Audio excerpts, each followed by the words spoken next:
قرآن کی جو ترتیب ہے نا آیات کی، اس میں سے بہت سبق ملتا ہے۔ قرآن پاک میں اللہ فرماتے ہیں، حضور کا ذکر فرماتے ہیں، اللہ فرماتے ہیں کما ارسلنا فیکم رسولا منکم یتلو علیکم آیاتنا ویزکیکم ویعلمکم الکتاب والحکمہ ویعلمکم ما لم تکونوا تعلمون۔ اللہ فرماتے ہیں کہ ہم نے یہ رسول بھیجا، تمہاری طرف رسول بھیجا جو تم پر ہماری آیتیں تلاوت کرتا ہے، نظر پھیرتا ہے، تمہارا من صاف کر دیتا ہے، تمہیں کتاب و حکمت کی تعلیم دیتا ہے، اور جو تم نہیں جانتے وہ سب کچھ تمہیں بتا دیتا ہے، سب کچھ تمہیں بتا دیتا ہے۔ یہ سرکار کی منقبت، یہ سرکار کی نعت، یہ سرکار کی تعریف فرمانے کے بعد رب نے فوراً فرمایا فاذکرونی۔ اور جو ہے کیونکہ مطالعہ قرآن ہمارا کم ہے، اس لیے فہم قرآن بھی کم ہے، ورنہ اگلا نقطہ خود بخود ذہن میں آئے گا۔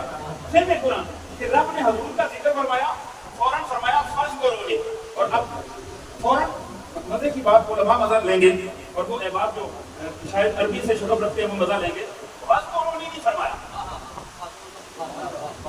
فاذکرونی نہیں فرمایا۔ یہ آیت مکمل ہوئی، آگے واو آنی چاہیے تھی کہ یہ میرا رسول ہے، رسول کا ذکر کرنے کے بعد اب رب فرماتا اور میرا ذکر کرو، یہ نہیں فرمایا، فرمایا فاذکرونی۔ علماء فرماتے ہیں یہ فا ہے تاکید کے لیے۔ تاکید کیا ہے؟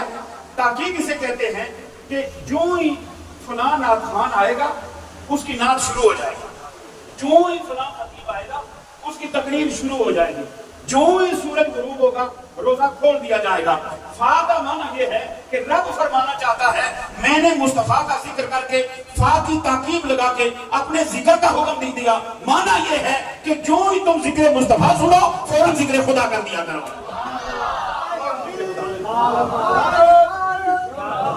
اور ایک بات اور ذوق کی بات، اہل محمد آپ بیٹھے ہیں اور اہل ذوق بیٹھے ہیں اور سمجھ بوجھ والے لوگ بیٹھے ہیں، دوسرے مقام پر ایک اور مقام پر اللہ فرماتے ہیں ما کان محمد ابا احد من رجالکم ولکن رسول اللہ وخاتم النبیین وکان اللہ بکل شیء علیم۔ آپ ترجمہ سمجھ گئے، سرکار کی رسالت کا ذکر ہے، حضور کی ختم نبوت کا ذکر ہے، اور یہ ختم نبوت کا اعلان رب فرما رہا ہے، یہ ختم نبوت کا اعلان، یہ ختم رسالت کا اعلان، یہ آخری نبی کا ہونے کا اعلان یہ حافظ اقبال صاحب نہیں کر رہے، رب کر رہا ہے۔ اور اللہ فرما رہا ہے کہ ما کان محمد ابا احد من رجالکم ولکن رسول اللہ وخاتم النبیین وکان اللہ بکل شیء علیما۔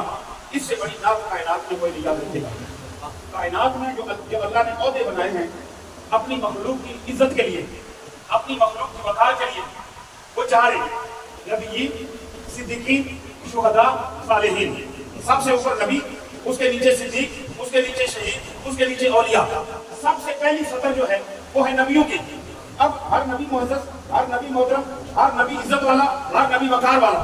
تلک الرسل فضلنا بعضهم على بعض منهم من کلم اللہ ورفع بعضهم درجات۔ یہ جماعت مرسلین ہے، ہم نے بعض کو بعض پر فضیلت عطا فرمائی، کسی کے ساتھ کلام کیا، کسی کو دیدار عطا فرما دیا، کلام کیا، کسی کو دیدار عطا فرما دیا۔ ایک سے بڑھ کر ایک رسول ہے، اور یہ سارے رسول محترم، محتشم اور مکرم ہیں، لیکن یاد رکھیے سارے نبی نفس نبوت میں برابر ہیں، لیکن درجات میں الگ الگ ہیں، درجے اپنے اپنے ہیں، فضائل اپنے اپنے ہیں۔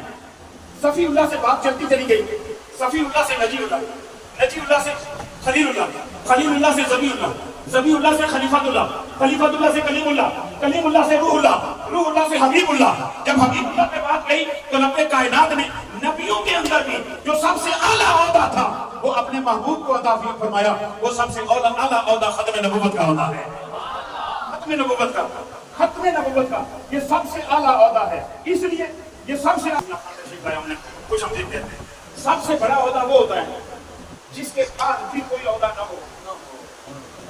سب سے بڑا رینک صفائی سے شروع ہوتا ہے اور آرمی چیف تک جاتا ہے، آرمی چیف سے اوپر آرمی میں کوئی عہدہ نہیں، اس کے بعد ایک ہے کیا ہوتا ہے 3 سال کی۔ سب سے بڑا عہدہ اسے کہتے ہیں جس کے بعد پھر کوئی عہدہ نہ ہو، جہاں بات ختم ہو جائے۔ آدم صفی اللہ تھے لیکن ان کے بعد ابراہیم خلیل اللہ، ابراہیم خلیل اللہ تھے لیکن ان کے بعد اسماعیل ذبیح اللہ تھے، اسماعیل ذبیح اللہ تھے لیکن ان کے بعد موسیٰ کلیم اللہ تھے، موسیٰ کلیم اللہ کے بعد جناب داؤد خلیفۃ اللہ تھے، جناب خلیفۃ اللہ کے بعد جناب عیسیٰ روح اللہ تھے۔ لیکن جب آمنہ کا لال آیا، آمنہ کا لال آیا رب کائنات نے انہیں وہ درجہ عطا فرمایا تاکہ جس طرح آدم کے بعد نوح کی ضرورت پڑی، نوح کے بعد ابراہیم کی ضرورت پڑی، ابراہیم کے بعد یکے بعد دیگرے نبیوں کی ضرورت پڑتی چلی گئی، اب وہ دے دیا جائے جس کے بعد کسی نبی کی ضرورت نہ رہے، اب وہ دے دیا جائے جس کے بعد کسی نبی کی ضرورت نہ رہے۔ تو یہ کسی نبی کی ضرورت اس لیے نہیں کہ آمنہ کا لال خاتم النبیین بنتے آیا ہے، آخری نبی بنتے آیا ہے۔ تو جب رب نے آخری نبی ہونے کا اعلان فرمایا نا تو یہاں بھی فوراً آیت ختم ہوئی، آگے فرمایا یا ایھا الذین آمنوا اذکروا اللہ، اے ایمان والو اللہ کا ذکر کرو۔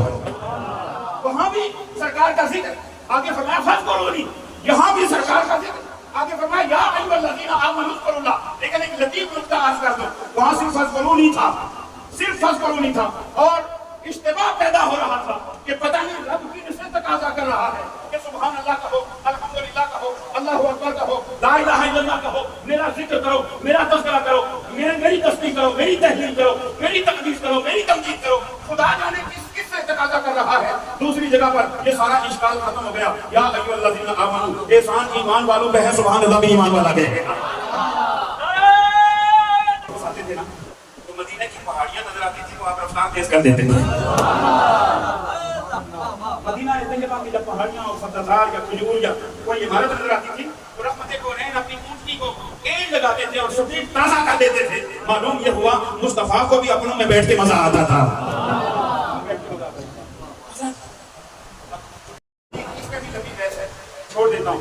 من اللہ، احسان فرمایا اللہ نے المؤمنین ایمان والوں۔ سوال یہ پیدا ہوتا ہے کہ من کیوں لفظ استعمال فرمایا جبکہ قرآن میں اور لغت عرب میں احسان کے لیے لفظ احسان عربی کا لفظ ہے۔ قرآن حکیم کے اندر اللہ نے ارشاد فرمایا ہل جزاء الاحسان الا الاحسان، احسان کا بدلہ احسان کے سوا کچھ نہیں۔